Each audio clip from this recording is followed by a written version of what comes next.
أعوذ بالله من الشيطان الرجيم بسم الله الرحمن الرحيم الحمد لله والصلاة والسلام على رسول الله وعلى آله وصحبه ومن والاه ما بعد فقد قال الله سبحانه وتعالى في القرآن الكريم بسم الله الرحمن الرحيم إن الله وملائكته يصلون على النبي يا أيها الذين آمنوا صلوا عليه وسلموا تسليما صلاة يا رسول الله عليكم سلام يا حبيب الله عليكم صلاة يا رسول الله عليكم سلام يا حبيب الله عليكم زي رحمت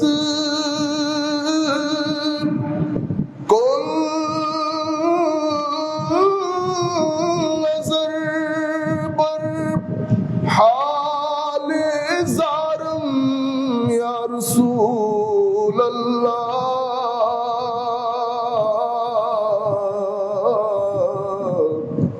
غريبا بنوايا خاكسارا يا رسول الله صلاة يا رسول الله عليكم سلام يا तेरे नस्ले पाक में है बच्चा बच्चा नूर का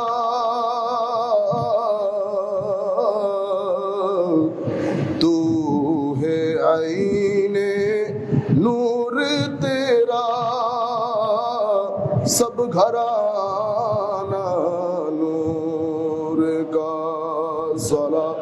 दुनिया रसूल अल्लाह अलैकुम सलाम या हबीब अल्लाह अलैकुम बिस्मिल्लाहिर रहमानिर रहीम قال الله سبحانه وتعالى إن الله لا يغير ما بقوم حتى يغيروا ما بأنفسهم وأيضا قال الله سبحانه وتعالى وما كنا مهلك القرى إلا وأهلها ظالمون صدق الله مولانا العظيم وصدق رسوله النبي الحبيب الكريم ونحن على ذلك لمن الشاهدين والشاكرين رب صل وسلم وبارك عليه উপস্থিত আশেম সওদাগর চট্টগ্রামের ঐতিহ্যবাহী জামি মসজিদ পুরাতন মসজিদ সমূহের মধ্যে অন্যতম। অত্র মসজিদের সম্মানিত খতিব আমাদের বন্ধুবর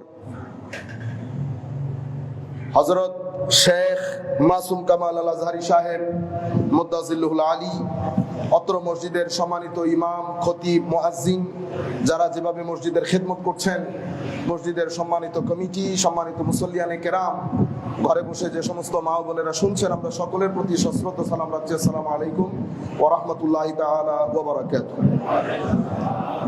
সম্মানিত উপস্থিতি, একটা নির্দিষ্ট বিষয়কে সামনে রেখে পবিত্র কোরআনের দুটি আয়াতে পাক তিলাওয়াত করেছি। মাওলা করিম যদি তৌফিক দান করেন, আমি এই দুই আয়াতের আলোকে মূল বিষয় যেটা সেটা আপনাদেরকে বলে দেই শুরুতেই। অত্যন্ত সহজ সরল, ভেরি সিম্পল, সুন্নতে ইলাহি।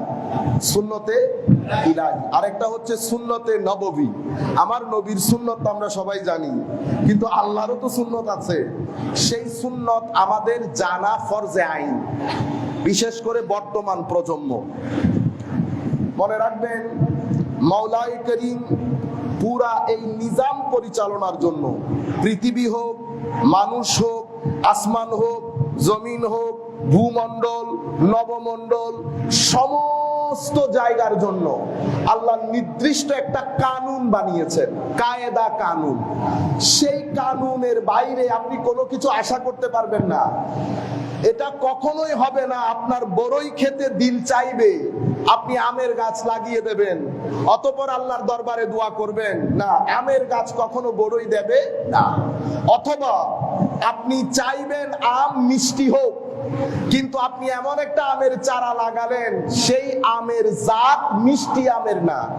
আপনি যদি সারা জিন্দেগি দোয়া করতে থাকেন, আমার আল্লাহ বলছেন ওয়ালা তাজিদা লিসুন্নাতিল্লাহি তাবদীলা, আল্লাহর সুন্নতের কোনো পরিবর্তন, পরিশোধন কোনোটাই হয় না। মাওলাই করিম নিজের সুন্নতকে কখনো পরিবর্তন করেন না। কোন জাতি, কোন ব্যক্তি, কোন পরিবার, কোন সমাজ তারা উঠতে চাচ্ছে, সম্মানিত হতে চাচ্ছে, মাওলাই করিমের একটা সুন্নত আছে। আবার উঠার যেমন সুন্নত, পড়ে যাওয়ারও ঠিক তেমন সুন্নত আছে। কোন ব্যক্তি চায় আমি সুখে থাকি, আমার ভিতরে প্রাচুর্য আসুক, এমন কোন ইউথ নাই যারা এটা ভিতরে কামনা করে না যে আমি ফাইনান্সিয়ালি, অর্থনৈতিকভাবে অনেক বেশি সক্ষমতা অর্জন করি। আমাদের ভিতরে আমরা সেই ধরনের মানুষ পাবো না। আমাদের ভিতরে আমরা এমন ইউথ পাবো না যারা কামনা করে না যে আমি সুখী হই। প্রত্যেক মানুষ সুখ এবং টাকা পয়সা এই দুইয়ের প্রয়োজন আমার যেমন আছে আপনারও তেমন আছে, কিন্তু আমি চাইলে তো হবে না, আমাকে দেখতে হবে আল্লাহর সুন্নত কি। আল্লাহ আমি টাকা চাই, তো আল্লাহর একটা সুন্নত আছে। আল্লাহ আমি সুখ চাই, আল্লাহর একটা সুন্নত আছে। এই কথাটা আমাদের গ্রামে গ্রামে, বাড়িতে বাড়িতে প্রযোজ্য। প্রত্যেক মুরব্বী এই কথাটা বলে কি, পরিশ্রমে আনে ধন, পরিশ্রমে আনে ধন, পুণ্য আনে সুখ।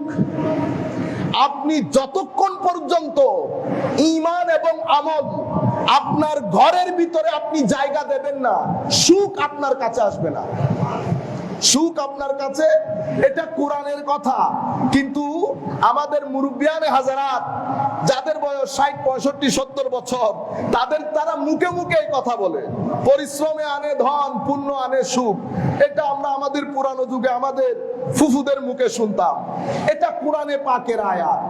আপনি সুখী হতে চাইবেন, কিন্তু আপনার জীবনে ধর্ম থাকবে না। না, ধর্ম না থাকলে সুখ থাকে না। পুণ্যের কাজ না থাকলে সুখ থাকে না। পুণ্যের কাজ কি? পুণ্যের কাজের বাউন্ডারি অনেক বড়, অনেক বড়। সর্বসাকুল্যে আমি একটা হাদিস শোনাই, তাইলে আপনারা পুণ্য জিনিসটা ঠিক কোন জায়গার মধ্যে বেশি থাকে আপনারা বুঝতে পারবেন। এই হাদিস হযরত আবু দারদা রাদিয়াল্লাহু তাআলা আনহু কর্তৃক বর্ণিত। হযরতে ইমাম আবু দাউদ, ইমাম তিরমিজি যার যার স্ব কিতাবের মধ্যে এই হাদিস বর্ণনা করেছেন। হযরতে আবু দারদা রাদিয়াল্লাহু তাআলা আনহু বলেন, আমি নবী করিম সাল্লাল্লাহু আলাইহি ওয়াসাল্লামকে বলতে শুনেছি, আমার নবী বলেছেন, আলা উখবিরুকুম বিআফদালি মিন দারাজাতিস সালাতি ওয়াস সিয়ামি ওয়াস সাদাকা। قالوا بلى يا رسول الله صلى الله عليه وسلم قال إصلاح ذات البين فإن فساد ذات البين هي الحالقة। অন্য রিওয়ায়াতের মধ্যে এসেছে লা আকুলু হিয়াল হালিকা, লা আকুলু তাহলিকুশ শা'r ওয়ালাকিন তাহলিকুদ দ্বীন। আমার নবী সাল্লাল্লাহু আলাইহি ওয়াসাল্লাম বলছেন, হে আমার সাহাবায়ে কেরাম, আমি কি তোমাদেরকে বলবো না নফল নামাজ, নফল সাদাকা, নফল রোজার চেয়ে উত্তম আমল কোনটা? আপনি নফল রোজা, নফল দান সাদাকা এবং নফল সালাত সবকিছুর চেয়ে উত্তম আমল বলেছেন আমার নবী পারস্পরিক সম্পর্ককে জোড়া লাগিয়ে দেওয়া। কি আজীব বিষয় না? আমাদের সৈয়দ মাসুম কামাল আজহারি সাহেব কিবলা মুদ্দাসিলুল আলী, উনি ওনার বক্তব্যে সংক্ষিপ্ত আকারে বক্তব্য দিচ্ছিলেন, জীবন ঘনিষ্ঠ আমাদের ধর্ম জীবনের সাথে কতটুকুন সংলগ্ন, সংশ্লিষ্ট, কতটুকুন রেলেভেন্ট, যেই কারণে আমার নবী হঠাৎ করে এসে 23 বছরের মধ্যে মানুষের অন্তর জয় করে অত্যন্ত সংক্ষিপ্ত সময়ের মধ্যে 3 মহাদেশের শাসন প্রতিষ্ঠা করে। কোন না কোন কারণ তো আছে। আপনি বলবেন মুজিজা দেখিয়েছেন, না, মুজিজা তো আরবের লোককে দেখিয়েছে, ফ্রান্সের লোক তো মুজিজা দেখে নাই। ওসমানে গনির জামানায় ইসলাম ফ্রান্সের মধ্যে ঢুকে গেছে। হযরতে ফারুক আজমের জামানায় ইসলাম সিন্ধু প্রদেশে, তারিখের কিতাবের মধ্যে বলা হচ্ছে ফারুক আজমের জামানায় না, আমার নবীর জামানায় ইসলাম সিন্ধু প্রদেশে চলে এসেছে। যেদিকে ইঙ্গিত করে আল্লামা ইকবাল বলেছেন, মিরে আরব কো আই হে ঠান্ডি হাওয়া জাহাঁ সে, মেরে ওতন ওহা হে, মেরে ওতন ওহা হে। সিন্ধু প্রদেশের লোক ইসলাম কবুল করেছেন আমার নবীর জামানায়, এবং সিন্ধের লোক এখান থেকে আমার নবীর দরবারে ডেলিগেশন হিসেবে গেছে। কিসের বলে? তারা চন্দ্র দ্বিখণ্ডিত হইতে দেখে নাই, তারা আমার নবীর কোন ডাইরেক্ট মুজিজা দেখে নাই। যেটা দেখেছে সেটা হচ্ছে আমার নবীর পক্ষ থেকে প্রেরিত যেই ব্যক্তি, আমার নবীর পক্ষ থেকে প্রেরিত সাহাবী, সাহাবীর সূরত, এই চেহারার নূর, তার আখলাক, তার ঈমানের দৃঢ়তা, মানুষের জন্য চিন্তা, দুঃখী অসহায় অধিকার বঞ্চিত মানুষকে সহযোগিতা, পুরা আখলাক দেখে, জ্ঞান দেখে, চরিত্র দেখে, স্ট্যাটাস দেখে, ইমেজ দেখে, পার্সোনালিটি দেখে তারা ইসলাম কবুল করেছে। তখনও তারা আমার নবীকে দেখেনি নাই। আপনারা বুঝতে পেরেছেন? তাহলে এই 2 মিনিটের মধ্যে মানুষের অন্তর কেমনে জয় করে? আমার ভাইরা, এটাকে বলে সুন্নতে ইলাহি। আপনি যখন উপরে উঠার সুন্নত গ্রহণ করবেন, জমিনের মানুষ 3 মিনিটের মধ্যে আসমানে চলে যাবে। আর আপনি যদি নিচে নামার সুন্নত গ্রহণ করেন, তো আসমানের মানুষ 3 মিনিটে জমিনে নেমে আসবে। মাওলা, সেই সিঁড়ি কোনটা যেই সিঁড়ি বেয়ে আমি উপরে উঠবো? সেই সিঁড়ি কোনটা যেই সিঁড়ি বেয়ে আমি নিচে নামবো? আমার আল্লাহ বলছেন কোরআনে পাকের মধ্যে, তুমি মানুষ হিসেবে, কোরআনে পাকে আল্লাহ বলছেন, কুল ইন্নামা হাররামা রাব্বি আল ফাওয়াহিশ মা যাহারা মিনহা ওয়া মা বাতান। আমি মানুষের জন্য যত হুকুম আহকাম দিয়েছি সেটা 2 ধরনের, একটা প্রকাশ্য, একটা অপ্রকাশ্য। প্রকাশ্য যেটা, আমি কিছু করতে বলেছি, কিছু থেকে নিষেধ করেছি। নামাজ পড়তে বলেছি, এক ব্যক্তি পড়ছে, নজরে আসতেছে, শারীরিক আমল। আরেকটা জিনিস করতে নিষেধ করেছি, চুরি করতে নিষেধ করেছি, এটাও নজরে আসে। চুরি করতেও নজরে আসে, নামাজ পড়তেও নজরে আসে। আমার আল্লাহ বলছেন, আর কিছু এমন জিনিসের হুকুম দিয়েছি এবং এমন কিছু জিনিস থেকে বেঁচে থাকার কথা বলেছি যেটা নজরে আসে না। সেটা কোনটা? আমি মানুষকে বলেছি ভদ্র হতে, ভদ্রতা আপনার 2 চোখ দিয়ে নজরে আসে না। আমি মানুষকে বলেছি হিংসা না করতে, হিংসাটাও নজরে আসে না। আউটওয়ার্ডলি চরিত্র, কথাবার্তা, উঠা বসা দেখলে বোঝা যায় ব্যক্তি ভদ্র না হিংসু, ব্যক্তির মধ্যে ভিতরে কি আছে। তো আমার আল্লাহ আমার জন্য সিঁড়ি দিয়েছে 2টা। একটা কলবের সিঁড়ি, এই সিঁড়ি বেয়ে মানুষ উপরে উঠে, কেউ গৌস হয়, কেউ কুতুব হয়, কেউ আল্লাহর ওলি হয়, কেউ রাত দিন আপনাদের সাথে চলে, আপনার দিকে তাকায়, কিন্তু আসলে আপনার দিকে তাকায় না, আপনার সাথে চলে না। হয়তো বাহ্যিক ভাবে আপনি, এই ব্যক্তি সকাল সন্ধ্যায় আল্লাহর সংসর্গের মধ্যে দিন অতিবাহিত করে, এই ব্যক্তি আপনার সাথে কথা বলছে ঠিক, কিন্তু আসলে আপনার সাথে কথা বলছে না। তার সময়, তার দিল, তার ভিতরের জগতের মধ্যে মাওলায়ে করিম এমন ভাবে বাসা বাঁধে, লা ইলাহা, মাওলা বাদে তার ভিতরের জগতে আর কেউ থাকে না। এমন ব্যক্তির দিকে আমার আল্লাহ বলছেন ইশারা করে, এই ব্যক্তিদের না কোনো ভয়, না কোনো পেরেশানি, না কোনো চিন্তা, না কোনো টেনশন, কোনো কিছু তাদেরকে আঘাত করতে পারে না। মাওলা কেন পারে না? তো তাদের আশেপাশে 4টা জিনিসের কারণে একটা লেয়ার তৈরি হয়, এই লেয়ার দেখা যায় না। মাওলা এটা কিসের লেয়ার? তওবা, তাহারাত, হিজরত, এই 3টা জিনিস, তাকওয়া, তাদের আশেপাশে একটা লেয়ার তৈরি করে ফেলে। পৃথিবীর কোন ময়লা, কোন দূষণ তাদের ভিতরে ঢুকতে পারে না। এই লেয়ার এগুলাকে আটকে দেয়, স্টপ করে দেয়। তারা সব সময় নিরাপদ থাকে, তাদের জিন্দেগি আমিনাতাম মুতমাইন্না হয়, একেবারে নিরেট প্রশান্ত হৃদয়, তাদের কলবে সালিম থাকে, তাদের অন্তর, তাদের ভিতরের জগতে বাইরের কোনো কিছু তাদেরকে ফ্রাস্ট্রেটেড করতে পারে না, তাদেরকে ডিপ্রেসড করতে পারে না। কারা তারা? যারা এই চারটা জিনিস দিয়ে নিজেদের ভিতর জগৎকে তৈরি করে, লেয়ার তৈরি করে। তো মানুষ কলবের সিঁড়ি দিয়ে উপরে উঠে, নফসের সিঁড়ি দিয়ে মানুষ নিচে নামে। মানুষ যখন নির্মমুখী হবে কিভাবে বুঝবেন? তো সেই ব্যক্তি প্রথম বিষয় হচ্ছে অনেক অভদ্র হবে, অনেক অভদ্র হবে। ওই ব্যক্তির মধ্যে ধৈর্য থাকবে না, ওই ব্যক্তির চরিত্র বলতে কোনো কিছু থাকবে না। সেই ব্যক্তি কখনো আরেকজনকে সহযোগিতা করবে না, প্রতিযোগিতায় মত্ত হয়ে লোভ লালসায় তার জিন্দেগি অভদ্র গরু ছাগলের জিন্দেগিতে পরিণত হবে। তাহলে একটা সিঁড়ি ভদ্রতা, একটা সিঁড়ি অভদ্রতা। এখন আমি আপনাকে একটা মৌলিক পয়েন্ট বলি, মনে রাখবেন। ইংরেজিতে দুইটা শব্দ পাওয়া যায়, ক্রাউড এবং নেশন। নেশন মানে জাতি, ক্রাউড মানে জট পাকানো কয়েকজন মানুষের ভিড় মনে করতে পারেন। এখন আমরা ক্রাউড না নেশন আল্লাহ পাক ভালো জানেন, কিন্তু আমার নবীর হাদিস অনুযায়ী, according to the modern statement, আধুনিক যে চিন্তা চেতনা, সেই চিন্তা চেতনার আলোকে আমরা নিজেদেরকে জাতি বলতে পারবো না। জাতি কাকে বলে? মনে রাখবেন, জাতির মধ্যে কোনো কিছু না থাকলেও দুই তিনটা জিনিস অবশ্যই থাকবে। সেটা কি? জাতির মধ্যে সুবিচার এবং আরেকজনের যেই হক। আমি এটাকে একেবারে সংক্ষিপ্ত করে ফেলি।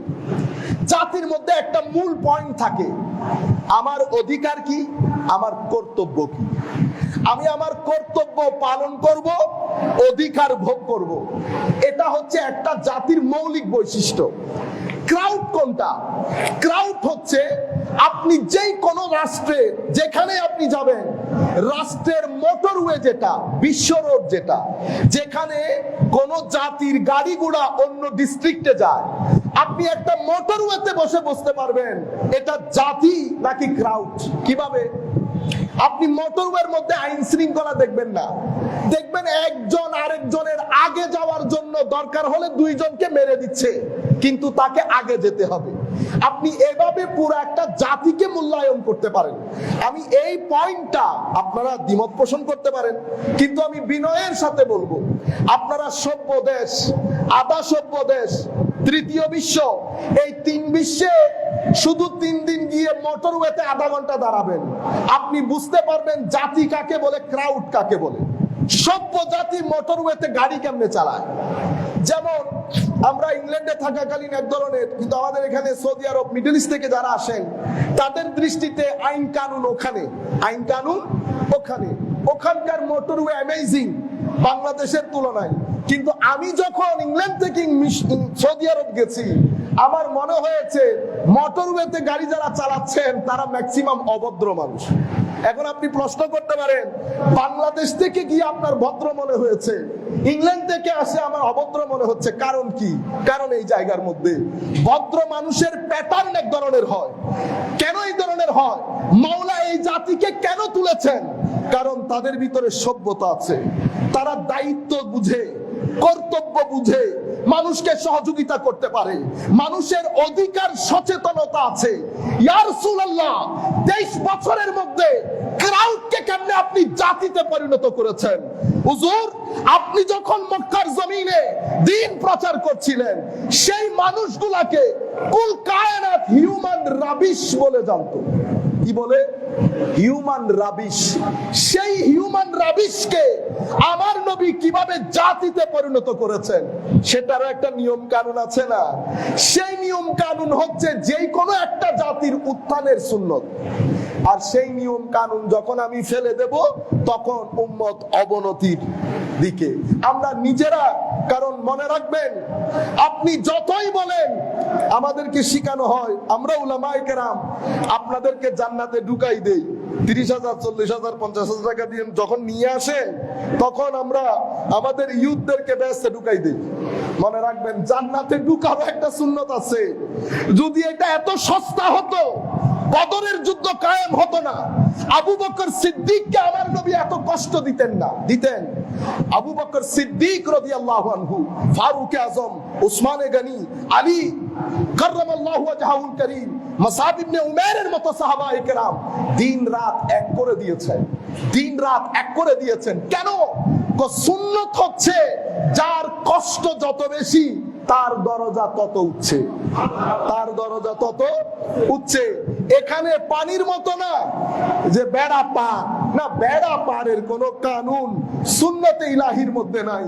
মাওলায়ে করিম সেই জাতিকে তুলেছেন যারা আমার নবীর নিজাম অনুসরণ করেছেন, আমার নবীর সিস্টেম অনুসরণ করেছেন। জাফর বিন আবু তালেবকে যখন জিজ্ঞেস করা হয়েছে নাজ্জাশীর রাজ দরবারে, তোমরা নাকি নতুন ধর্মের কথা বলছো, তোমাদের ধর্ম কেমন? জাফর বিন আবু তালেব তখন নাজ্জাশীর চোখে চোখ রেখে বলছে, আমরা যেই নবীকে নবী হিসেবে জেনেছি, যাকে আল্লাহ হিসেবে মেনেছি, উনি আমাদের স্রষ্টা, যিনি আমাদেরকে দ্বীনের দাওয়াত দিয়েছেন, ওনার সততা, সত্যবাদিতা, ন্যায়পরায়ণতা, উদারতা, চারিত্রিক দৃঢ়তা, ওয়াদা রক্ষা, সবকিছুর ক্ষেত্রে আরবের মধ্যে অন্তত উনার কোনো এক্সাম্পল নেই। উনি কিসের কথা বলেছেন? উনি বলেছেন এক আল্লাহর ইবাদত করব, কখনো মিথ্যা বলবো না। দেখেন জাতির উন্নতি এবং অবনতি। কখনো মিথ্যা বলবো না, কখনো কোনো মানুষকে ঠকাবো না, কখনো জুলুম করব না, কখনো আমানতের খেয়ানত করব না। এভাবে আমার নবী চারিত্রিক যেই বৈশিষ্ট্যে সাহাবায়ে কেরামকে বৈশিষ্ট্যমণ্ডিত করতে বলেছেন, কোন নারী এবং সমাজের কোন ইয়েতিম দুস্থ মানবতা, তাদের উপর কোনো জুলুম হবে না, সহযোগিতা হবে। এই কথাগুলো একটার পর একটা বলে যাচ্ছেন। একই কথা আমার নবী বিদায় হজ্জের ভাষণে উচ্চারণ করেছেন। তখন আমার নবী হে আমার সাহাবায়ে কেরাম বলেন নাই। আমার নবী 23 বছর সময়কালে আমার নবী যখন বিদায় হজ্জের ভাষণের জন্য দাঁড়িয়েছেন, এ নবী তখন আর মুসলমানকে অ্যাড্রেস করছে না, তখন পৃথিবীকে নতুন একটা ওয়ার্ল্ড অর্ডার শোনাচ্ছেন আমার নবী। A new world order emerged in the history of mankind. আমার নবী on behalf of the Muslim ummah, হুজুর করিম সাল্লাল্লাহু আলাইহি ওয়াসাল্লাম ইরশাদ করছেন, ইয়া আইয়ুহান নাস, হে মানুষ, আজকে আমি রাহমাতুল লিল আলামিন পৃথিবীর জন্য একটা নতুন ওয়ার্ল্ড অর্ডার ঘোষণা করছি। এই ওয়ার্ল্ড অর্ডারের ভিতরে আমার নেতৃত্বে, আমার রাষ্ট্রে কেউ কারো উপর কোনোভাবে জুলুম করতে পারবে না। আমার নবী ইঙ্গিত করতে করতে শ্রমিকের অধিকার পর্যন্ত বলেছেন। শ্রমিকের ঘাম শুকানোর আগে তার পেমেন্ট হয়ে যাওয়া চাই। রয়ে গেল সুদভিত্তিক অর্থনীতি। আমি ইহুদিদের মাধ্যমে প্রচলিত এবং মহাজনীয় যে সুদ প্রথা, আমার নবীর জীবনে এই আন্দাজের কথা আমার নবী বলেন নাই।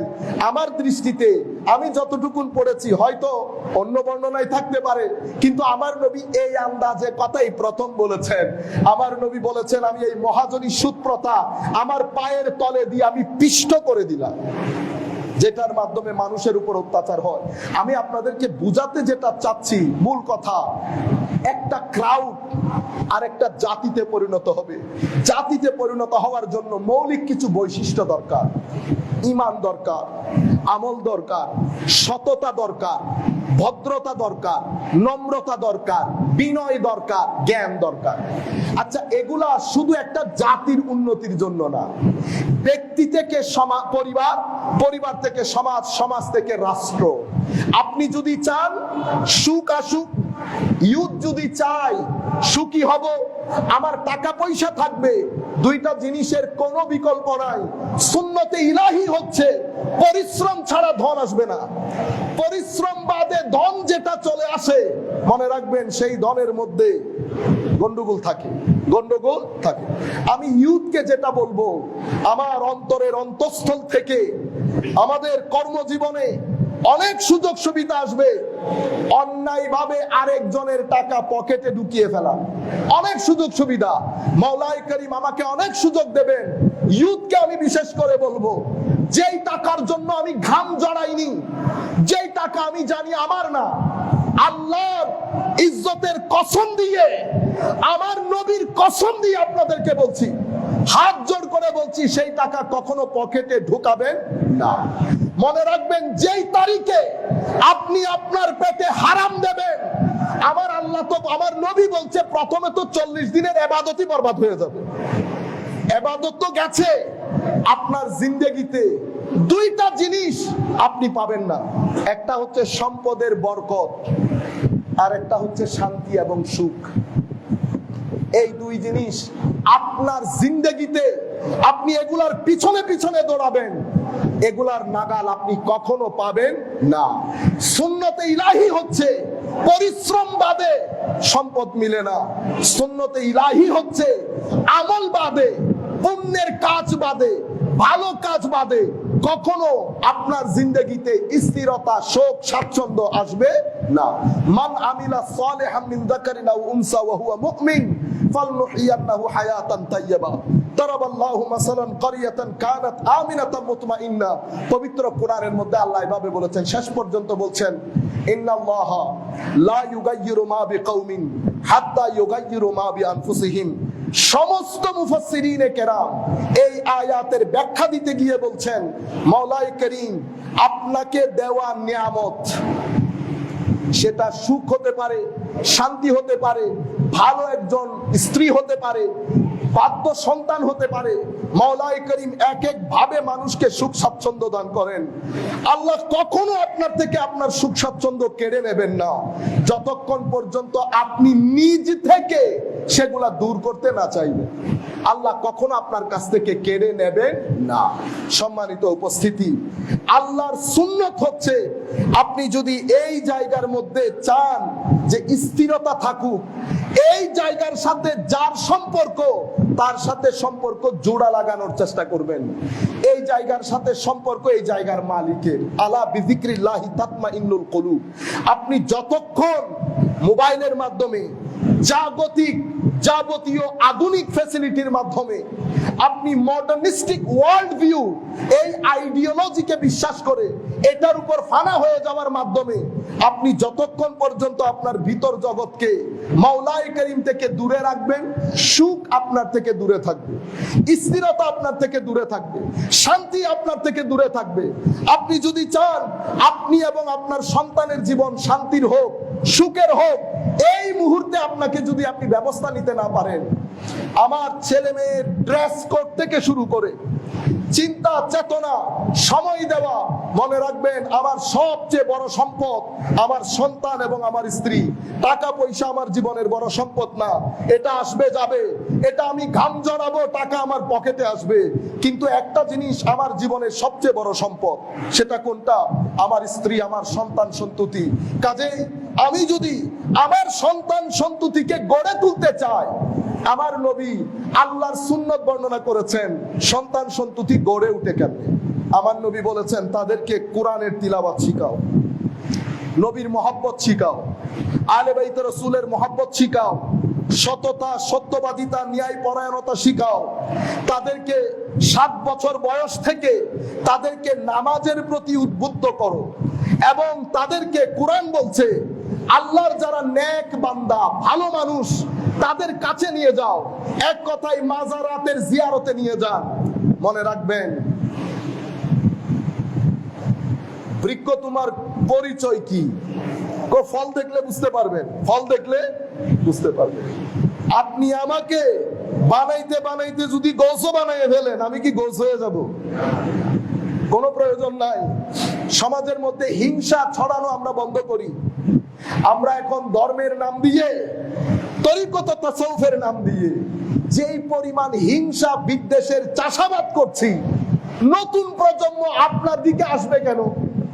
নতুন প্রজন্ম আপনার দিকে আসবে কেন? আমি নতুন প্রজন্মকে বলবো, আপনারা যারা সামাজিক যোগাযোগ মাধ্যম সব সময় দেখাশোনা করেন, কিছু জিনিস এড়িয়ে চলেন।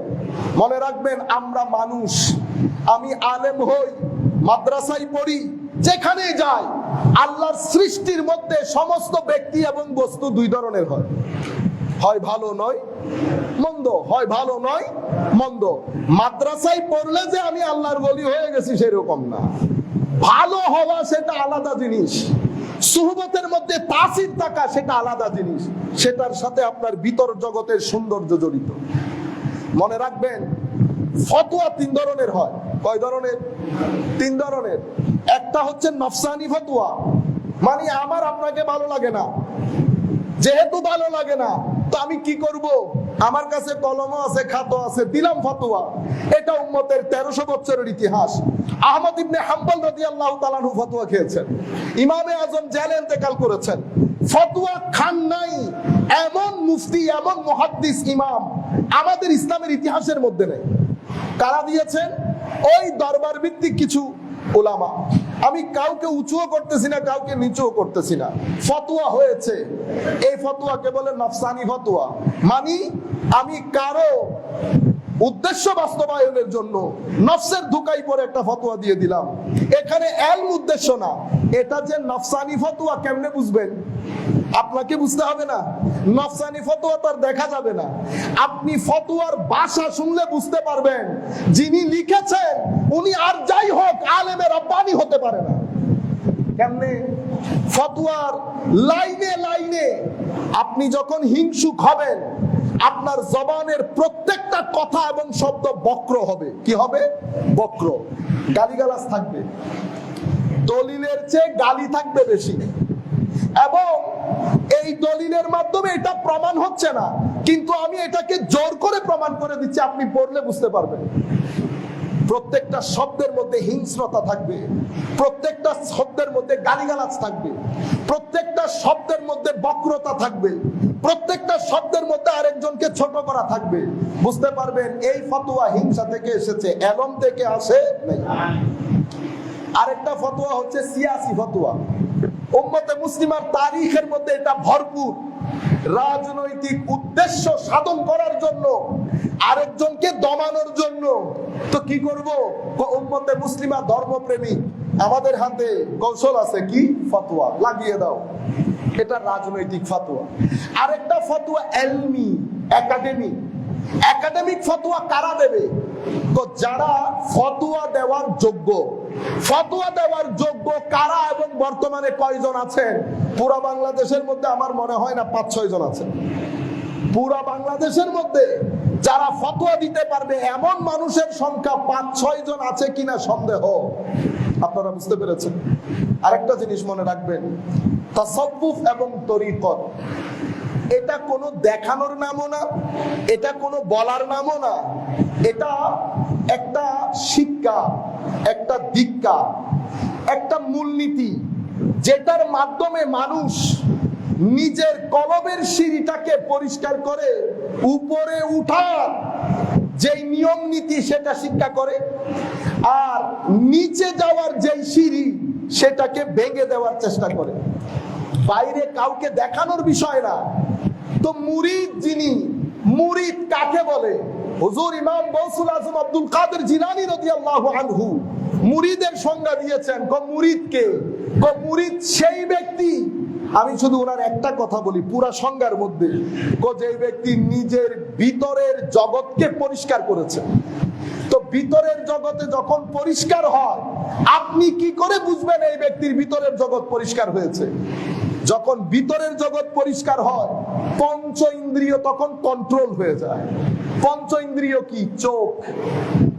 মুরিদ হওয়ার আগে চোখ এক ধরনের ছিল, মুরিদ হওয়ার পরে চোখ আরেক ধরনের হয়ে গেছে। এটা কোনো নাটক সিনেমা না, আমি হয়ে গেছি মুরিদ, আমি অমুক দরবারের না। এটা আমাদের 1300 বছরের তারিখের মধ্যে, এটা কোনো কিতাবের মধ্যে আসে নাই। আপনি কোন জায়গাতে বিলং করেন না, আপনি কে সেটা বিষয় না, আপনি কেমন সেটা বিষয়। হুজুর গৌসুল আজম বলছেন, যেই ব্যক্তির ভিতরে সাফা নসিব হয়েছে, সাফা নসিব হলে কি হয়? তো চোখ পরিবর্তন হয়, জবান পরিবর্তন হয়, ভিতর পরিবর্তন হয়। বান্দার সামগ্রিক জীবনের মধ্যে তার যে বিহেভিয়ারাল প্যাটার্ন, এটার মধ্যে একটা আমূল পরিবর্তন এসে বান্দা বিনয় হয়, নম্র হয়, ভদ্র হয়, বান্দা সভ্য হয়। সেই কারণে সুফিয়ায়ে কেরামের তালিম বাদ দিয়ে কোন জাতি উপরে উঠা সম্ভব না। সুফিয়ায়ে কেরাম, আউলিয়ায়ে কেরাম একমাত্র শিক্ষক, যাদের শিক্ষা বাস্তবায়নের মাধ্যমে আমরা উপরে উঠতে পারি। এখন আপনি বলছেন আপনি কোন একজন সুফির হাতে মুরিদ হয়েছেন, তো মুরিদ হলে আপনি গালি দেন কেন? মুরিদ হলে আপনি সমাজের মধ্যে হিংসা বিদ্বেষ ছড়ান কেন? হিংসা বিদ্বেষ ছড়ানো পীর তাসাউফ তরিকতের সাথে দূর দূর পর্যন্ত কোনো সম্পর্ক থাকার কথা না। আমরা বক্তব্যের একেবারে শেষ প্রান্তে। সম্মানিত উপস্থিতি, আরেকটা মৌলিক বিষয় আমি আপনাদেরকে বলি, বিশেষ করে ইউথকে, যারা ফেসবুকের মধ্যে অনেক বেশি সময় দেন। ফেসবুকের মধ্যে আপনি অনেক ধরনের জিনিস পাবেন, মেসেজ পাবেন। এখন তো ডিবেট, ঠিক না?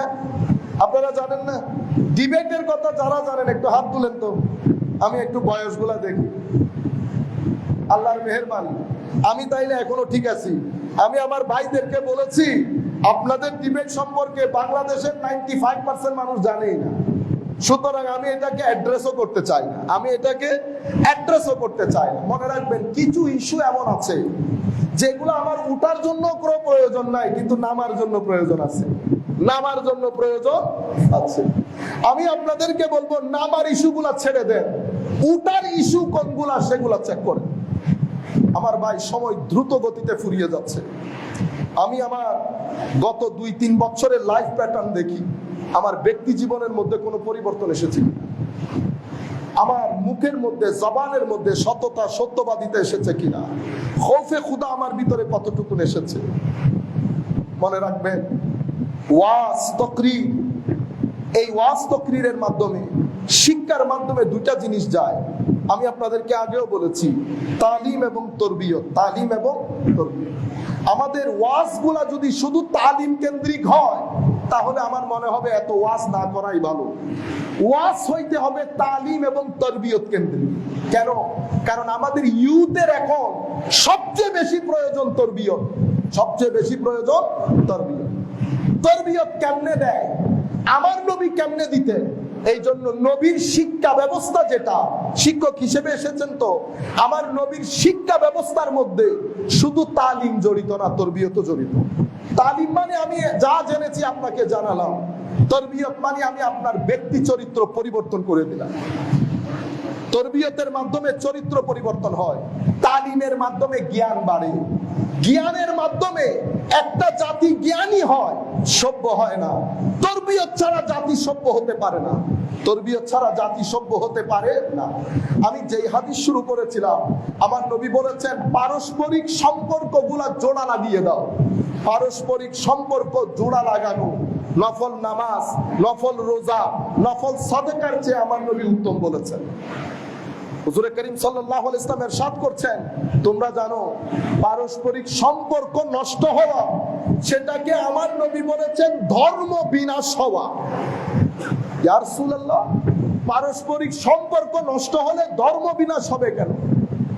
আমি বুঝতে পারলাম, সম্পর্ক যখন নষ্ট হয়, মানুষ মানসিকভাবে বিকারগ্রস্ত হয়ে যায়, মানসিকভাবে ডিপ্রেসড হয়, মানসিকভাবে ফ্রাস্ট্রেটেড হয়।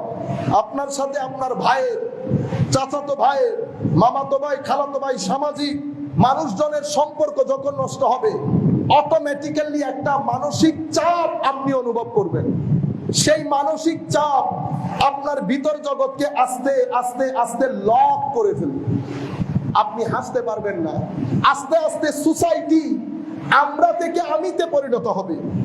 আগে সোসাইটি আমরা ছিল, একজনের সুখ দুঃখের সাথে আরেকজনের সুখ দুঃখ শেয়ার হতো, মানুষে মানুষে একজন আরেকজনকে পরামর্শ দিত। কিন্তু আপনি যখন আমরা থেকে আমিতে পরিণত হবেন, আপনার আশেপাশে আর কেউ নাই, মানুষ, এই মুহূর্তটা মানুষকে ফ্রাস্ট্রেশনের দিকে নিয়ে যায়। মানুষ যখন ফ্রাস্ট্রেটেড হয়, তো মানুষ লাখো মানুষের ভিড়ে নিজেকে এক মনে করে।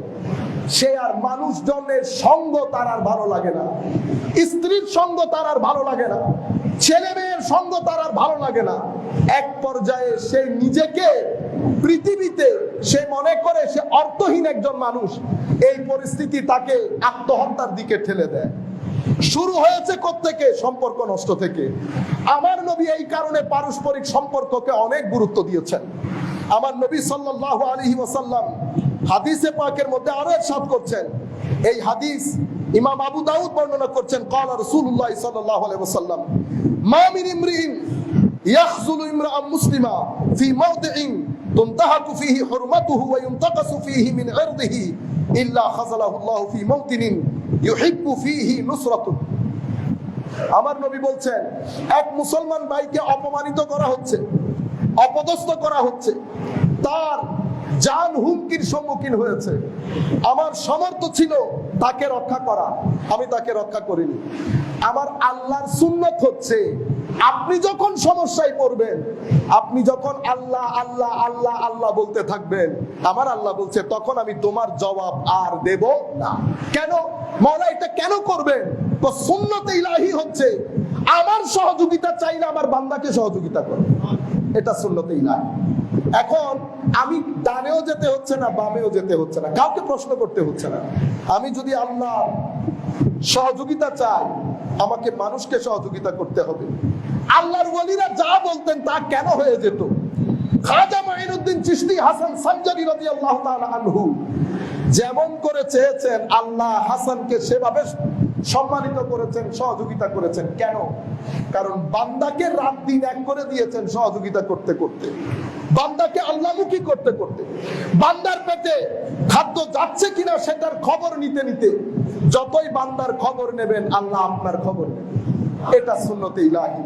আমার আল্লাহ বলছেন, যেই ব্যক্তি আরেক মুসলমান ভাইকে তার প্রয়োজনের মুহূর্তে সহযোগিতা করে, আমি আল্লাহ অবশ্যই তাকে তখন সহযোগিতা করব যখন আমার সহযোগিতা তার প্রয়োজন হবে, এটা সুন্নতে ইলাহি।